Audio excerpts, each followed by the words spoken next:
Thank all of you for coming here.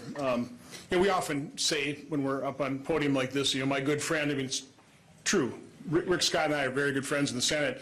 I think it's because we come from a private sector background. And that's what I want to emphasize here before we open up to questions, how important that is.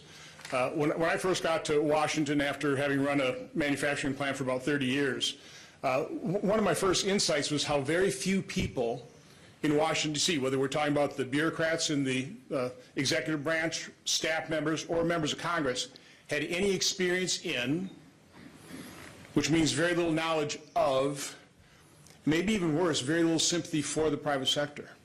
They look at business, oh, it's easy to be a billionaire. No, it's very hard to run a successful business. It's difficult to think of a product somebody else wants to buy. It's even more difficult to produce that product or service at a cost less than you can sell it for. So business is hard. And to understand that and to have sympathy for it is what is required in governmental leadership. And that's why there's such a stark contrast in terms of the vision that President Trump has for this country versus Kamala Harris and Tim Walz, and prior to that, President Biden. They think all the answers come from government. And you can tell right now by what very few proposals that Kamala Harris has put on the table, she doesn't have a clue. I mean, one of the reasons Biden was in such trouble is because he had driven up the cost of living.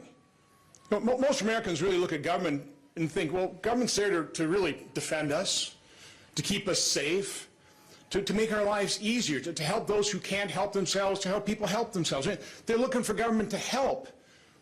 They're not looking at government to make their lives harder. But that's exactly what Biden-Harris has done. That's exactly what Harris and Walz would do. Make our lives worse and more difficult to live because they think they're so smart.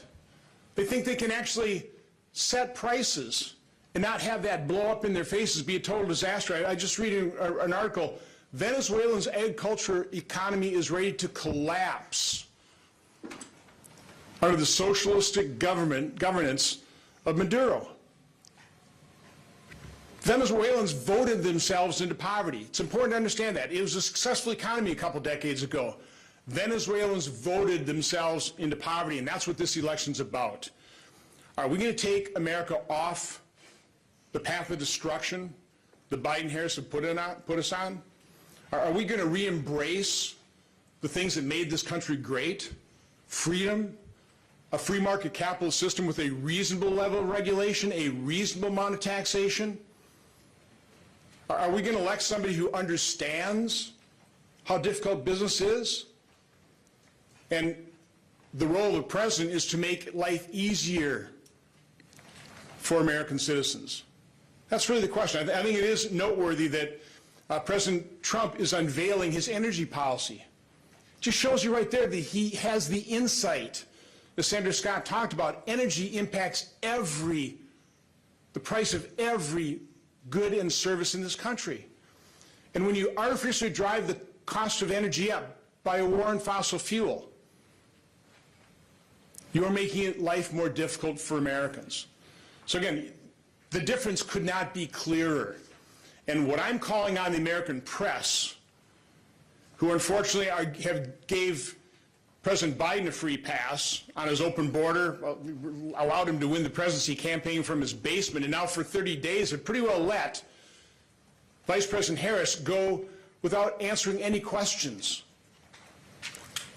The American people need to understand what she is proposing. They need to understand how destructive these proposals would be. Additional massive deficit spending, price controls.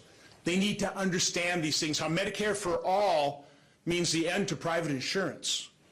Remember, President Obama, if you like your health care plan, you can keep it. That was the 2013 lie of the year. And Kamala Harris wants to do away with private insurance totally. So the mainstream media, the legacy media, the corporate media, you better start asking questions because the American public deserve answers from Vice President Kamala Harris. With that, we'll take some questions. If everybody would